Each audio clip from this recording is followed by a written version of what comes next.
अगर तो मान लीजिए आप प्रोडक्ट बना के और मार्केट में जा रहे हैं और अगर तो मार्केट ही आपको ब्लैकमेल कर रहा है कि सर आप मार्जिन बहुत कम है या आपका प्रोडक्ट बहुत महंगा है, तो एक चीज़ आप ध्यान रखिए, आपने प्रोडक्ट अपने लिए नहीं बनाया है, आपने प्रोडक्ट बनाया कस्टमर के लिए। तो आप एक चीज़ का ध्यान रखिए, अगर तो कस्टमर को आपने लोअर क्वालिटी का प्रोडक्ट हाइयर रेट में दिया तो नुकसान ना डिस्ट्रीब्यूटर का जाएगा ना रिटेलर का जाएगा, कस्टमर का एक बार जाएगा और आपका हमेशा के लिए चला जाएगा।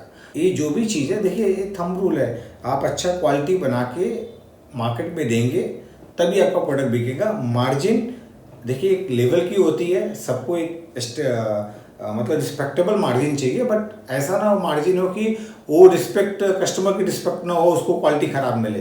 तो 15% रिटेलर मार्जिन, 7% डिस्ट्रीब्यूटर मार्जिन, और उसके बाद आपकी जो मार्जिन होगी इनिशियली, क्योंकि अगर आपका स्लैब 1 में आप हो तो आपकी मार्जिन कम आएगी क्योंकि आपके खर्चे बहुत ज़्यादा हो रहे हैं। तो आप ये मत सोचो कि मेरे को मार्जिन कम आ रही है, क्योंकि आपको स्लैब 1 से स्लैब 2 पे पहुंचना है। जैसे आप स्लैब 2 में पहुंचोगे आपको मार्जिन आ जाएगी, जैसे स्लैब 3 में पहुंचोगे आपको इसी सेटअप में और ज़्यादा मार्जिन आ जाएगी। आप जैसे स्लैब 4 में पहुंचोगे आपकी और भी ज़्यादा मार्जिन हो जाएगी। एंड में आपको 15 से 20% का ग्रॉस प्रॉफिट आपको आने लग जाएगा। Hello friends, welcome to Novochem. Novochem में आप लोगों का बहुत बहुत स्वागत है। और आज का जो वीडियो हम लोग बना रहे हैं ये बहुत ही बेसिक प्रॉब्लम के ऊपर है वीडियो। ये है आपका डिटर्जेंट पाउडर की मार्केटिंग को लेके, कि अलग अलग जो मैन्युफैक्चरर्स होते हैं जिनकी कैपेसिटी अलग अलग होती है, capacity in the terms of कि उनका इन्वेस्टमेंट की कैपेसिटी कैसी है और वो किस लेवल से अपनी शुरुआत को करते हैं, उस लेवल की शुरुआत के हिसाब से कुछ अनसिन प्रॉब्लम्स होती हैं जो आपको दिखाई नहीं देती हैं, और वो आपके ब्रांडिंग को, आपके सेल को, आपके मार्केटिंग को बहुत ही ज़्यादा इम्पैक्ट करती हैं। तो हमने बहुत सारे जो व्यूअर्स हैं और जो कस्टमर्स हैं जिनके संग हमारा 1-to-1 इंटरेक्शन हुआ, उनसे बात करी, और बात करने के बाद हमने इसको अलग अलग स्लैब के अंदर, जैसे जैसे शुरुआत होती है किसी की भी जर्नी होती है कि उसकी एंटरप्रेन्योरशिप की जर्नी है, तो उस जर्नी के अंदर वो अपना ब्रांड बनाता है या प्रोडक्ट बनाता है या वो अपनी फैक्ट्री सेटअप करते हैं। किसी की कैपेसिटी कम है, किसी की ज़्यादा कैपेसिटी है, तो अलग अलग कैपेसिटी के हिसाब से अलग अलग प्रॉब्लम्स हैं। तो उन प्रॉब्लम्स के हिसाब से हमने इसको बेसिकली 4 स्लैब के अंदर डिवाइड किया है। जो पहला स्लैब है आपका, वो पहला स्लैब है कि एक उस तरह के मार्केटियर का जो अपना पाउडर बना के मार्केट में सेल करना चाहता है और जिसके पास कैपिटल के नाम पे बहुत ही स्मॉल कैपिटल है। मतलब उसके पास इतना स्मॉल कैपिटल है कि इनफैक्ट कई बार ऐसी सिचुएशन आती है कि वो अपना ब्रांड भी इस्टेब्लिश नहीं कर पा रहा है, अपने ब्रांड की पैकेजिंग भी नहीं बना पा रहा है। तो कई लोग क्या करते हैं कि वो मार्केट में अवेलेबल पैकेजिंग लेते हैं, ठीक है, और उस अवेलेबल पैकेजिंग को लेके वो अपने प्रोडक्ट की जॉब वर्क करवाते हैं। मतलब किसी भी मैन्युफैक्चरर से, जो एस्टेब्लिश मैन्युफैक्चरर है उसके पास जाके वो अपना जॉब वर्क करवाते हैं। इनफैक्ट उनको फॉर्मुलेशंस के बारे में पता नहीं होता है। तो अभी लास्ट वीडियो में मैंने इसका सोल्यूशन दिया था कि आप जब भी प्रोडक्शन करने जाओ सबसे पहले आप फॉर्मुलेशंस के बारे में पता करो कि आपकी प्रोडक्ट की फॉर्मुलेशंस क्या हैं, और उसको समझ के और फिर आगे फिर अपनी आप प्लानिंग करो, ठीक है। अब इसमें प्रॉब्लम्स क्या क्या आती हैं, जैसे अब इसको हमने बांटा कैसे। मान लीजिए कि एक जो मार्केटियर है जो अपना प्रोडक्ट बेचना चाहता है, तो कई बार उसका जो प्रोक्योरमेंट का जो साइज होता है वो 1 टन से 2.5 टन के आसपास होता है वन टाइम। मतलब वो 1000 किलो से लेके 2500 किलो माल एक बार में खरीदना चाहता है, उसके पास इतनी पूंजी होती है। तो 1000 से 2500 किलो के माल के मतलब आप ये समझ लो कि प्रोडक्ट की अगर तो कॉस्टिंग करीबन 25 से 30 रुपये किलो के आसपास हो, तो समझिए कि करीबन 30,000 से लेके 75-80,000 रुपये तक का वो माल एक बार में वो परचेज कर पाता है, इंक्लूडिंग ऑफ पैकेजिंग। अब उसके संग जो प्रॉब्लम्स आती हैं कि उस प्रोडक्ट को उसने परचेज कर लिया, अब उसको सेल कैसे करेगा, उसको कौन से चैनल को फॉलो करना है। अब जनरली लोगों को एक आइडिया होता है कि हमने जी चैनल क्या फॉलो करना चाहिए, हम प्रोडक्ट लाएंगे, हम डिस्ट्रीब्यूटर बना देंगे या हम होलसेलर को दे देंगे, वो रिटेलर को देगा, रिटेलर आगे सेल करेगा। तो जहाँ पे ये थोड़ी गलतियाँ वो करते हैं, और इन गलतियों में की वजह से क्या होता है कि उनका एक तो मार्जिन स्क्वीज हो जाता है। मार्जिन स्क्वीज क्यों होता है? क्योंकि आप एक तो पहले बहुत छोटी क्वांटिटी जॉब वर्क करवा रहे हो, तो वहाँ पे क्या होता है कि बल्क परचेजिंग का फ़ायदा आपको मिलता नहीं है। तो इस केस में क्या करना चाहिए? अगर तो मान लीजिए कि आपकी परचेजिंग अगर तो 1000 किलो से लेके 3000 किलो तक की है और एक छोटी परचेजिंग है, तो इस केस के अंदर देखिए आपका ऑर्गेनाइजेशन बहुत ही छोटा है और बहुत ही ज़्यादा फ्लेक्सिबल है, ठीक है। क्योंकि अगर 1000 से 3000 किलो आपने माल खरीदा है, तो अगर आपने आसपास के आप 1-2 किलोमीटर के एरिया को भी कवर अप करेंगे, तो आसपास का जो रिटेल काउंटर है, वहाँ रिटेल काउंटर पे अपने प्रोडक्ट को ईजिली सेल कर सकते हैं। तो आपके पास दो ऑप्शन बचते हैं। एक पहला ऑप्शन ये बचता है कि आप या तो डायरेक्ट कस्टमर को भी जा सकते हैं, कि डायरेक्ट कस्टमर को भी टच करें, ठीक है। और दूसरा क्या होता है कि आप रिटेलर को भी अपने माल को दे सकते हैं। तो इससे क्या होगा कि आपके और आपके कस्टमर के बीच में गैप थोड़ा कम हो जाता है, और गैप कम होने की वजह से आपका जो मार्जिन है वो मार्जिन बेटर हो जाएगी, और आप अपने प्रोडक्ट की क्वालिटी भी बेटर कर सकते हैं। तो अगर जो स्केल छोटा हो, तो इस छोटे स्केल के अंदर आप एक जो मार्केट के अंदर जो एस्टेब्लिश सेटअप है, होलसेलर, डिस्ट्रीब्यूटर, आप इस तरह से मत जाइए। आप डायरेक्ट रिटेलर या डायरेक्ट कस्टमर को जाइए। अब कई लोगों को लगेगा जी डायरेक्ट कस्टमर को टच करना और बहुत नई सी बात लगेगी, लेकिन मैं अपने एक्सपीरियंस से और अपने कुछ बायर के एक्सपीरियंस से मैं आपको बता रहा हूँ कि हमारे एक बायर ने ये बात मुझे बताई जो हरियाणा के थे, कि सर शुरू में मैंने जब प्रोडक्ट बनाया तो मेरा माल बिका, बाद में मुझे मेरी सेल कम हो गई रिटेल काउंटर से। तो जब मैंने पता किया तो पता ये चला कि कई लोग मैन्युफैक्चरिंग करके डायरेक्ट कस्टमर को ही कांटेक्ट करने लगे, डोर टू डोर। और आपका जब ऑर्गेनाइजेशन छोटा है तो आपके ऑर्गेनाइजेशन में फ्लेक्सिबिलिटी ज़्यादा है, तो आपके पास टाइम भी है, तो आप नए नए ढंग के आइडिया ले सकते हैं। जैसे कि आपने D2C किया, मतलब डायरेक्ट टू कस्टमर आपने माल बेचा, आपने रिटेल काउंटर पे अपने माल को दिया। तीसरा आइडिया हो सकता है कि आप जहाँ भी मार्केट प्लेसेस होते हैं, जैसे आप जो इंटीरियर मार्केट्स होते हैं, जैसे कि आपका गांव देहात के एरिया होते हैं, छोटे कस्बे होते हैं, तो वहाँ पे हर जगह एक मार्केट लगती है जिसको लोग मंगल बाजार, बुद्ध बाजार, वीर बाजार, शुक्र बाजार बोलते हैं। वहाँ पे आप अपनी कैनोपी भी बनवा सकते हैं, अपने ब्रांड की कैनोपी, जो कि बहुत ज़्यादा कॉस्टली नहीं होती, 2,500-3 हज़ार रुपये की कॉस्टिंग लगती है। उस कैनोपी को लगा के वहाँ भी आप अपने प्रोडक्ट को प्रमोट कर सकते हैं। ये कुछ तरीके हो सकते हैं। इसके अलावा एक और तरीका हो सकता है कि आप कुछ डायरेक्ट सेलिंग के लिए कुछ लड़कों को भी कांटेक्ट कर सकते हैं, कि जो डायरेक्टली आपसे माल लेंगे और गांव-गांव में जाके आपके प्रोडक्ट को सेल करके आ सकते हैं। तो आपको अपनी कैपेसिटी के हिसाब से, स्केल के हिसाब से सोचना पड़ेगा कि मेरा मार्केटिंग का मीडियम कैसा होना चाहिए और किस तरह से मेरा जो प्रोडक्ट है वो सेल होना चाहिए। तो ये जो है एक चैनल की बात है कि कैसे आपने अपने प्रोडक्ट को सेल करना है, ठीक है। तो ये हमारा जो था ये स्लैब 1 में था, ठीक है। स्लैब 2 में हम आते हैं, जहाँ पे जो मैन्युफैक्चरर्स है, ठीक है, वो मैन्युफैक्चरिंग खुद कर रहा है, वो जॉब वर्क नहीं करवा रहा है, वो मैन्युफैक्चरिंग खुद कर रहा है। और वो क्या करता है कि जितने भी केमिकल्स हैं, क्योंकि अलग अलग केमिकल लाइक सोडा ऐश है, वो 30 टन की गाड़ी अफोर्ड नहीं कर सकता, या बड़ी सॉल्ट है, डोलोमाइट है, अलग अलग जो भी केमिकल्स हो सकते हैं, वो बल्क क्वांटिटी में केमिकल्स को प्रोक्योरमेंट करने में उसको प्रॉब्लम है। तो उस केस में वो क्या करता है कि वो किसी एक सप्लायर से, जिसके पास सारी चीज़ें अवेलेबल हैं, वो क्या करता है कि मिक्स केमिकल वहाँ से लेता है और मिक्स केमिकल को लेके अपने पास आता है, वहाँ पे अपने प्रोडक्शन को करता है और प्रोडक्शन को करके मार्केट में जाके इस प्रोडक्ट को सेल करता है। अब यहाँ पे कहीं ना कहीं फर्स्ट स्लैब वाले से वो एक स्टेप ऊपर आ रहा है, जहाँ पे वो सारे केमिकल्स उसके पास आ गए और खुद ही अपने प्रोडक्ट की क्वालिटी को इस्टेब्लिश कर रहा है और बना रहा है। तो इसमें जो जो प्रॉब्लम्स हैं, एक तो पहली प्रॉब्लम है कि आपका जो सप्लायर है, उस सप्लायर का आप KYC जरूर करें कि जो सप्लायर है वो आपको जो केमिकल्स दे रहा है उसकी क्वालिटी कैसी है और उसकी खुद की कैपेसिटी कैसी है, उसके बायर्स कौन हैं और बेसिकली उसके सप्लायर कौन से हैं, वो किस कंपनी का आपको प्रोडक्ट दे रहा है। थोड़ा KYC आपको करना पड़ेगा। सप्लायर KYC से रिलेटेड एक वीडियो मैंने पहले भी वीडियो में बताया हुआ है, कभी ज़रूरत होगी तो इसके बारे में मैं और भी डिटेल्स में आपको बताऊंगा। तो एक तो सप्लायर की KYC कीजिए, और आपने जब प्रोडक्ट बनाया और जो स्लैब 2 में है वो अपना ब्रांड भी बना रहा है, ठीक है। तो अगर जो अपना ब्रांड बना रहा है तो उसके पास फिर से अगर तो मार्केटिंग, क्योंकि अभी सेटअप छोटा है, बहुत बड़ा सेटअप नहीं है, तो यहाँ भी सेटअप वही आएगा, वाया कस्टमर के पास आप नहीं जाओगे, आप रिटेलर को डायरेक्ट जा सकते हो।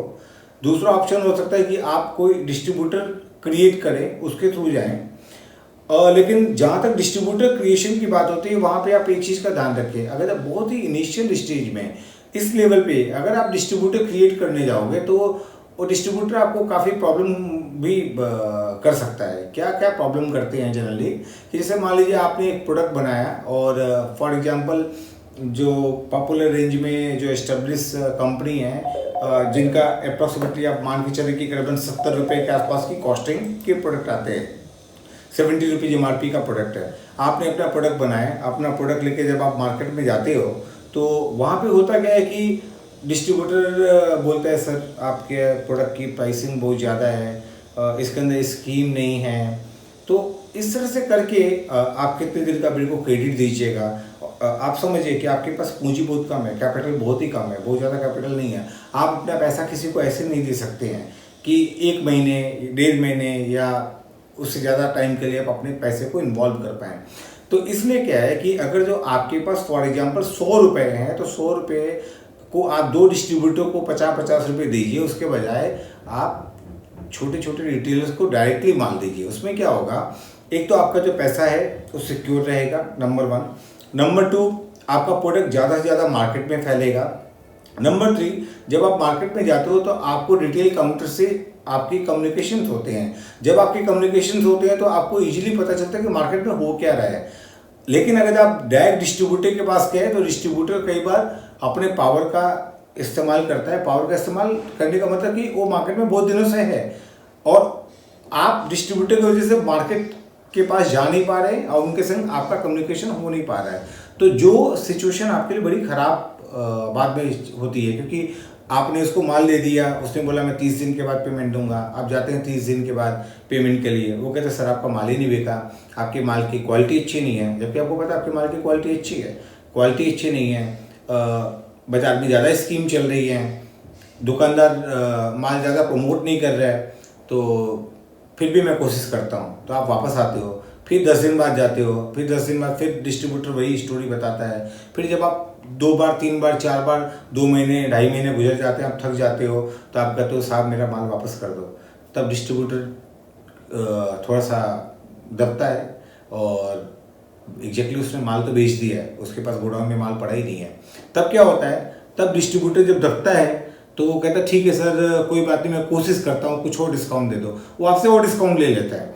अब आप मार्केट में आप वापस आ जाते हो कि चलो जी अगली बार तो मेरे को पैसा ही दे देगा। अब नेक्स्ट टाइम क्या होता है कि जैसे 10 दिन बाद आप जाते हो, क्योंकि आप थोड़ा एग्रेसिव हो रहे हो, तो क्या करेगा, थोड़ा पैसा आपको दे देगा और आपसे नया माल और मांग लेगा। तो इससे क्या होता है, आप ना एक ऐसे जाल में फंस जाते हो कि आपकी जो लिमिटेड पूंजी होती है, लिमिटेड कैपिटल होता है, वो कहीं ना कहीं ऑक्युपाइड हो जाता है। तो इस केस में क्या है कि आप सेकेंड लेवल में जहाँ पे आप मैन्युफैक्चरिंग खुद कर रहे हो और सारे केमिकल मिक्स केमिकल आप मंगा रहे हो और आपके पास वॉल्यूम बहुत ज़्यादा नहीं है, तो वहाँ पे आप डिस्ट्रीब्यूटर के मेथड से मत जाइए। वहाँ पे आप डायरेक्ट रिटेलर को कीजिए, खुद आप कैनोपी लगा के सेल कीजिए। आप किसी भी बस स्टैंड है या रेलवे स्टेशन है या कोई भी ऐसी जगह जहाँ पे बहुत ज़्यादा भीड़ भाड़ है, जहाँ पे बहुत सारी पॉपुलेशन है, बहुत सारी पब्लिक है, वहाँ आप अपने प्रोडक्ट को लेके बैठ जाइए। एटलीस्ट लोग देखेंगे, प्रोडक्ट को लोग पहचानेंगे, उनको नॉलेज बढ़ेगी, तो डे बाई डे उनके मन में भरोसा बनते जाएगा। और आप देखेंगे 4-5 महीने के बाद डिस्ट्रीब्यूटर खुद ही आपके पास आएगा कॉन्टेक्ट करते हुए कि सर मुझे अपना काम दे दीजिए। ठीक है, तो अल्टीमेटली क्या होता है कि आपको एक आइडिया बनाना पड़ेगा अपने प्रोडक्ट को सेल करने का, कि मुझे अपने प्रोडक्ट को सेल कैसे करना है।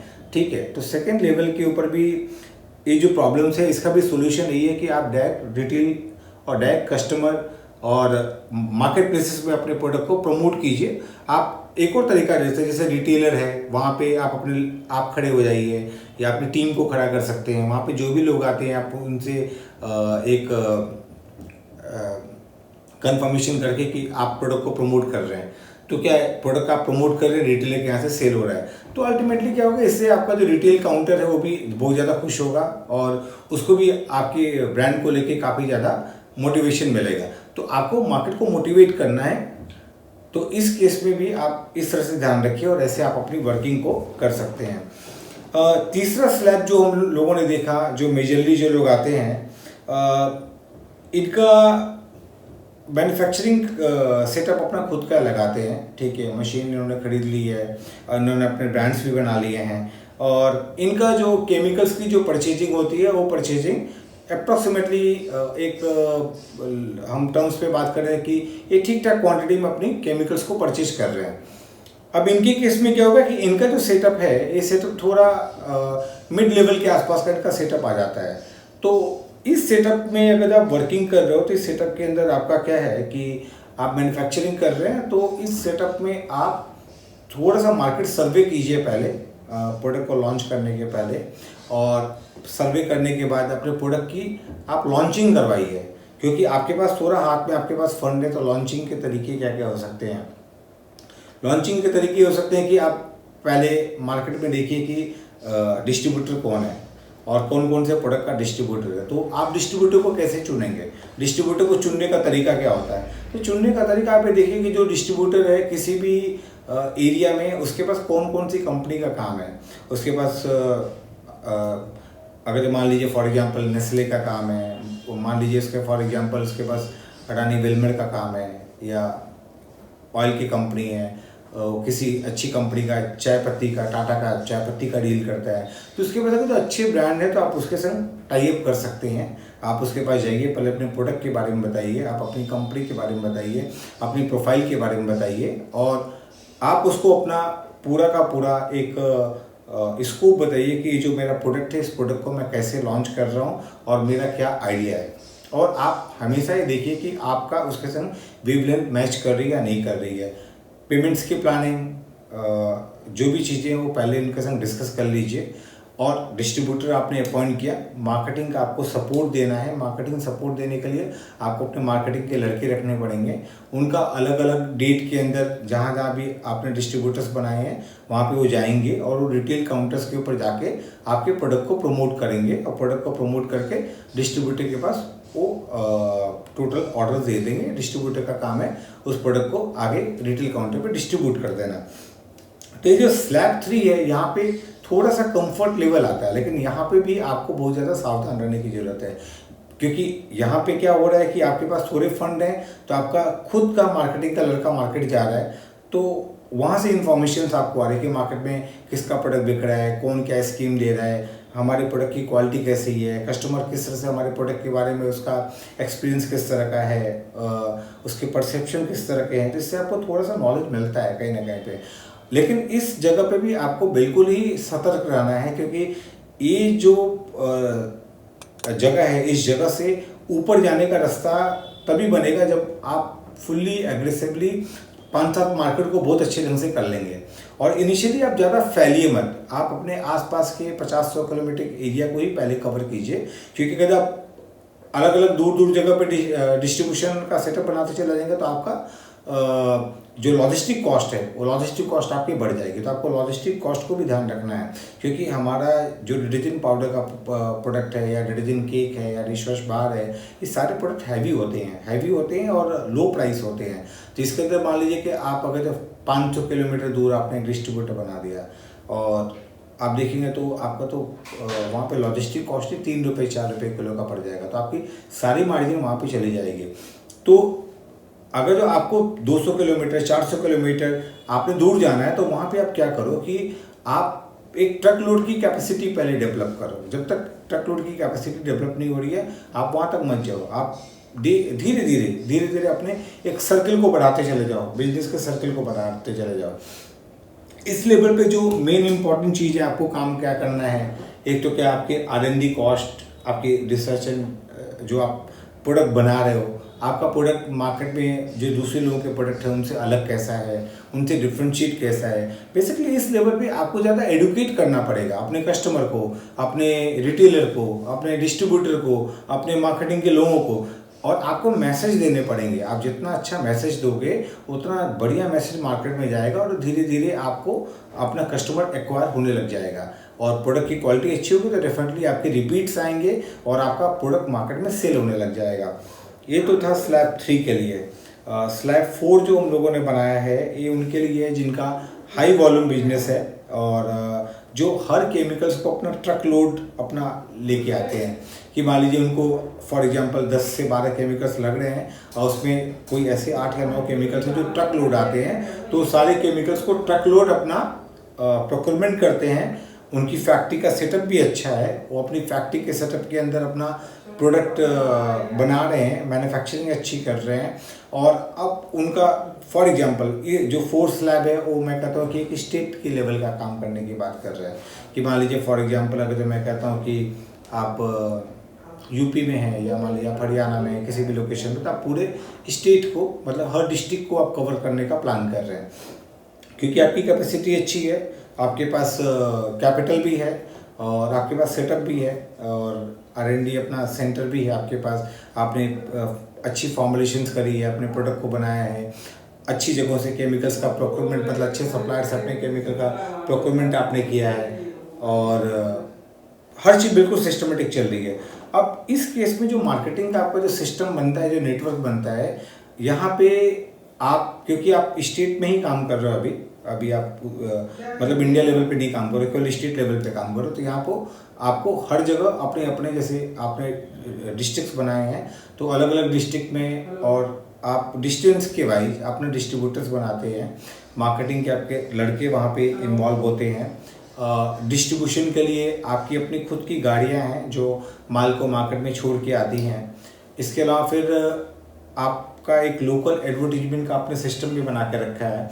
यहाँ पे जो चैनल बनते हैं, चैनल आपके wholesale, kirana, supermarket, hyper market, canteen sale और थोड़ा बहुत आप ऑनलाइन भी कीजिए क्योंकि ऑनलाइन प्रेजेंस भी आपके प्रोडक्ट को बहुत अच्छा एक मोटिवेशन और एक अच्छा इफेक्ट देता है कि आपके अवेलेबिलिटी आपके प्रोडक्ट की है, लोग प्रोडक्ट को आपको देखते हैं तो उससे कस्टमर को भी कहीं ना कहीं लगता है कि हाँ, उसके बैक ऑफ द माइंड में रहता है कि मैंने इस प्रोडक्ट को देखा हुआ है। अब इसमें क्या होता है कि इस लेवल पे अगर जो आपने आगे बढ़ना है तो कौन कौन से इंपॉर्टेंट एस्पेक्ट हो सकते हैं जिसके ऊपर आपको ध्यान देना चाहिए। देखिए, वैल्यू प्रपोजिशन क्या है आपके इस पाउडर या केक या कोई भी होम केयर का प्रोडक्ट बना तो वैल्यू प्रपोजिशन क्या है।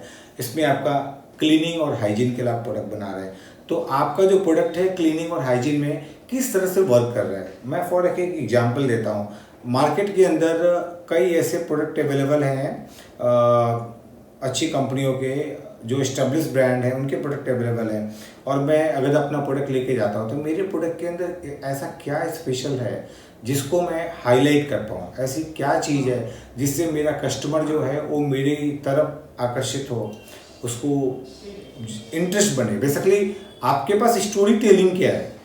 देखिए, बहुत ही सिंपल है, विदाउट स्टोरी टेलिंग आप कोई भी ब्रांड बनाना बहुत मुश्किल होता है, तो आपके ब्रांड के संग कोई ना कोई स्टोरी होनी चाहिए।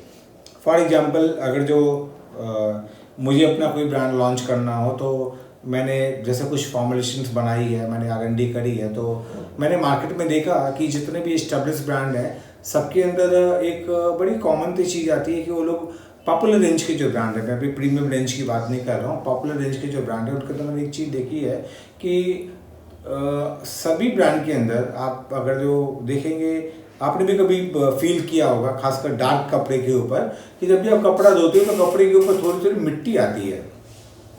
तो ये मिट्टी कहाँ से आती है? तो मिट्टी, क्योंकि मिट्टी लोग डालते हैं तो मिट्टी आती है, ठीक है। तो हमने जो R&D करी उस R&D के अंदर हमने कुछ ऐसे प्रोडक्ट डेवलप किए जिसके अंदर किसी भी तरह का फिलर में मिट्टी नहीं है। मिट्टी मतलब इन द केस केमिकली लोग इसको डोलोमाइट या मार्बल पाउडर बोलते हैं, इसको कॉस्ट को कम करने के लिए लोग डालते हैं। तो हमने जो फॉर्मुलेशंस करी हमने दैट इज 100% फिलरलेस प्रोडक्ट। तो मेरे पास एक कैच लाइन है, मेरा जो प्रोडक्ट है बिना मिट्टी का है, मिट्टी रहित, क्वालिटी सहित। सो एक मेरे पास USP है अपने प्रोडक्ट को लेके, और दूसरी चीज़ है कि मेरा जो प्रोडक्ट मार्केट में जाएगा तो मैं अगर जो अपने मार्केटिंग के लड़के को बता रहा हूँ, मैं डिस्ट्रीब्यूटर को बता रहा हूँ, मैं होलसेलर को बता रहा हूँ, मैं रिटेलर को बता रहा हूँ, मैं कस्टमर को बता रहा हूँ, तो हम एक मैसेज दे रहे कि हमने मार्केट में जो एस्टेब्लिश प्रोडक्ट हैं उनसे कहीं बेहतर प्रोडक्ट हम आपके लिए ऑफर कर रहे हैं, उसी रेंज के अंदर better quality with affordable price के अंदर। तो ये आपका एक मैसेज हुआ। तो आपके मैसेज जो आप R&D करेंगे उसके हिसाब से आपकी चीज़ें बन सकती हैं कहीं ना कहीं पे। आपके प्रोडक्ट के अंदर फ्रेगनेंस कैसी है, फ्रेगनेंस बेटर हो सकती है। आपका जो प्रोडक्ट है वो हाई क्वालिटी के संग लो प्राइस भी है, मतलब बहुत ही अच्छे प्राइसिंग के अंदर है। आपका प्रोडक्ट जो है वॉशिंग मशीन मतलब इक्वली गुड है for washing machine and for bucket washing. जैसे कि अगर तो मान लीजिए मिट्टी वाला पाउडर है तो लोग कहते हैं कि कई ऐसे एस्टेब्लिश ब्रांड है, मैं नाम नहीं लेना चाहता हूँ, कि वो कहते हैं इससे तो पर्दे धोते हैं, इससे तो हम लोग क्या बोलते हैं चादरें धोते हैं, मतलब इससे हम अच्छे कपड़े नहीं धोते हैं, लोगों के माइंड में है। या कुछ ऐसे भी ब्रांड है जिसको लोग कहते हैं कि ये तो ढाबे पे बर्तन धोने के काम में आता है, ठीक है। तो एक माइंडसेट बन जाता है। तो उस माइंडसेट वो बना कैसे, वो माइंडसेट क्रिएट हुआ। तो आप अपने ब्रांड को लेके एक माइंडसेट क्रिएट कीजिए कि आपका जो ब्रांड है बेशक आप पॉपुलर रेंज के अंदर बेच रहे हैं, बट वो एक बहुत ही प्रीमियम ब्रांड है in affordable price with a good quality. तो क्वालिटी क्या है, फ्रेग्रेंस अच्छी है, वाइटनेस बहुत बेहतर आ रही है। तो ये आपको कहीं ना कहीं पे आपको एक मैसेज आपको देना पड़ेगा। अब इसके अंदर क्या है, जो मार्केटिंग का आपका नेटवर्क बना, जैसे मैंने बताया कि आपने डिस्ट्रीब्यूटर बनाए, होलसेलर बनाए, रिटेलर बनाए, और इसके साथ आपका मार्केटिंग का नेटवर्क है, आपके लड़के हैं, और आप लोकल लेवल पे इसके संग थोड़ा एडवर्टीजमेंट पे भी आ सकते हैं। एडवर्टीजमेंट आप सोशल मीडिया पे कर सकते हैं, लाइक फेसबुक, इंस्टाग्राम। एडवर्टीजमेंट आप रेडियो पे कर सकते हैं। एडवर्टीजमेंट करने का तरीका ऐसा हो सकता है कि अगर जो आपके एरिया में अगर जो रिक्शा चल रहा है तो रिक्शे के पीछे में भी आप अपना चीज़ें कर सकते हैं। आप जो बैग दे रहे हैं, मान लीजिए कि आप कोई पैकेजिंग आपने बनाई, तो पैकेजिंग में बैग कुछ इस तरह का बना दीजिए कि वो बैग खुलने के बाद यूजेबल हो और उसके ऊपर प्रिंटेड हो आपका ब्रांड का नाम, ताकि कोई लेके चल भी रहा है तो उसको दिखाई दे रहा है। तो इस तरह से आपको अपने ब्रांड को एस्टेब्लिश करना पड़ेगा और उसको दिखाना पड़ेगा कि वो अलग अलग जगहों पे अवेलेबल है। सो बेसिकली ये जो 4 स्लैब हमने बनाए, क्योंकि हमारे पास रेगुलर क्वेश्चन आते हैं जब भी कोई कस्टमर कॉल करता है या जिसको काम करना रहता है कि मैं तो ये काम करने जा रहा हूँ, मेरे ये चीज़ें हैं। तो हम कोशिश हमारी ये होती है कि वीडियो में हम ये चीज़ें डालें, आप इसको देखें, आपको इन सब चीज़ों के बारे में नॉलेज बढ़े। और बाकी हम आपके टच में हैं, कभी भी आप हमें कॉल कर सकते हैं, और कोई भी आपकी प्रॉब्लम हो उससे रिलेटेड आप हमसे डिस्कस कर सकते हैं।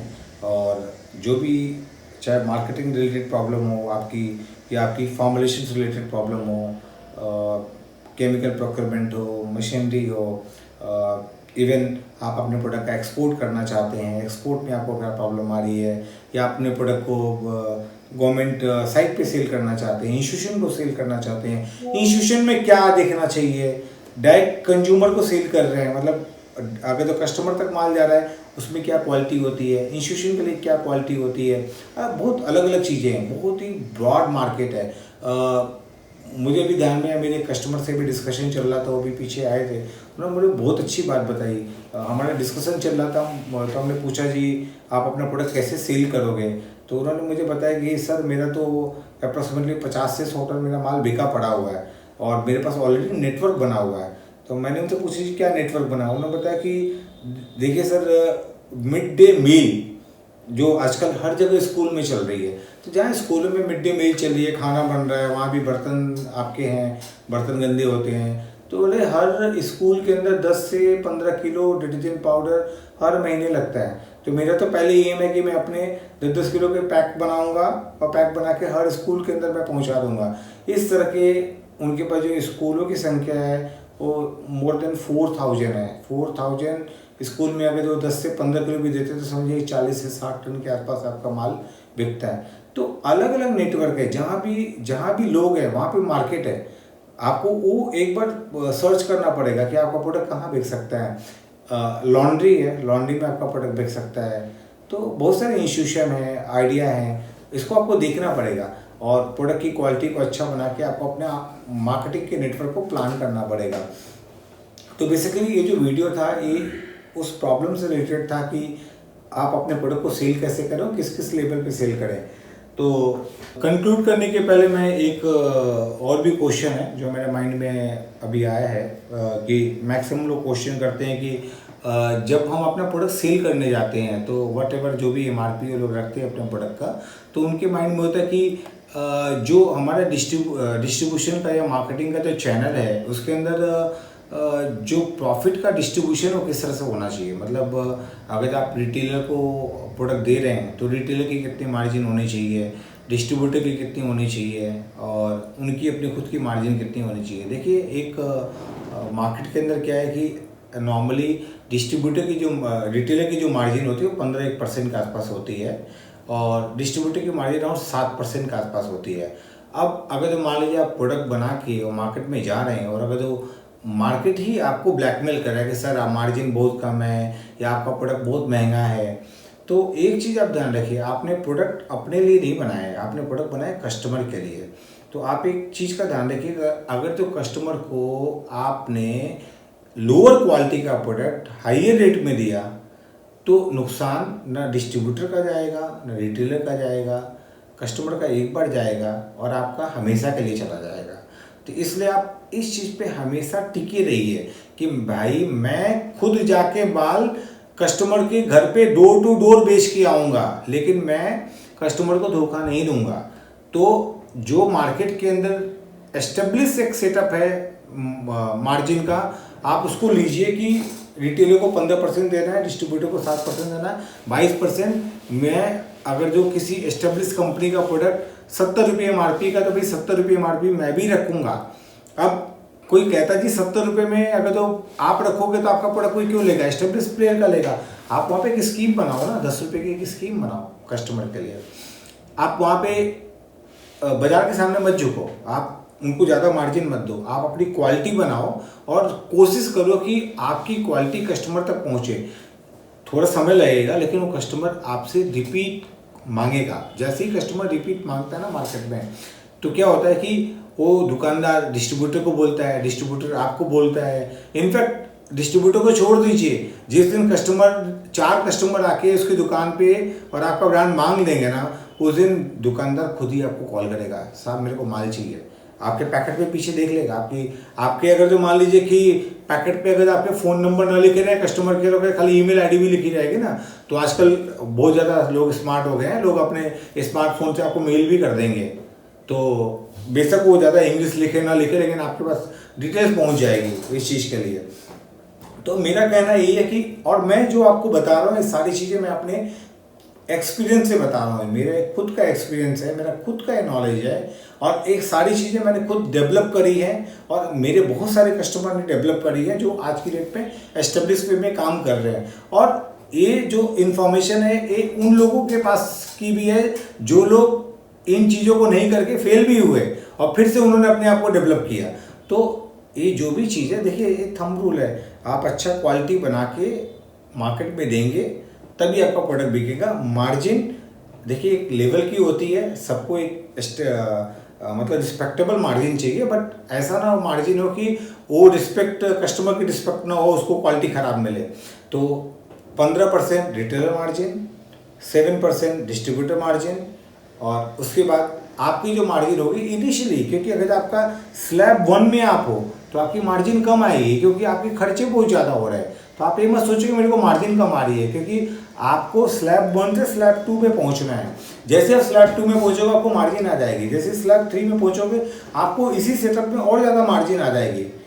आप जैसे स्लैब 4 में पहुंचोगे आपकी और भी ज़्यादा मार्जिन हो जाएगी। एंड में आपको 15 से 20% का ग्रॉस प्रॉफिट आपको आने लग जाएगा। लेकिन अगर आप सोचेंगे मैं स्लैब 1 में ही मेरा रॉ मटेरियल्स की परचेजिंग भी थोड़ी है, मैं खुद माल भी नहीं बना रहा हूँ, मैं किसी से बनवा रहा हूँ, या मेरा सेटअप कम है, मैं थोड़ा बहुत माल बेच रहा हूँ, तो उसमें आप बहुत ज़्यादा मार्जिन नहीं अर्न कर सकते हैं। तो अगर आपने ब्रांडिंग बनानी है, आपने अगर प्रोडक्ट बनाना है, क्वालिटी बनानी है, तो थोड़ा सा जो ये सफ़र है थोड़ा लंबा होगा और थोड़ा टाइम लगेगा। तो थोड़ा पेशेंस रख के आपको हिम्मत करनी पड़ेगी, तो आप कामयाब होंगे। और बहुत अच्छा लगा और एक रिक्वेस्ट है, चैनल को सब्सक्राइब करें, लाइक करें, शेयर करें और बेल बटन दबाएं ताकि अगली बार जो ऐसी हम कोई वीडियो डालें आपके पास इमीडिएटली पहुंचे। और अगले वीडियो में कुछ और मार्केटिंग से रिलेटेड चीज़ों को लेके आपके संग मिलेंगे और डिस्कस करेंगे। Thank you.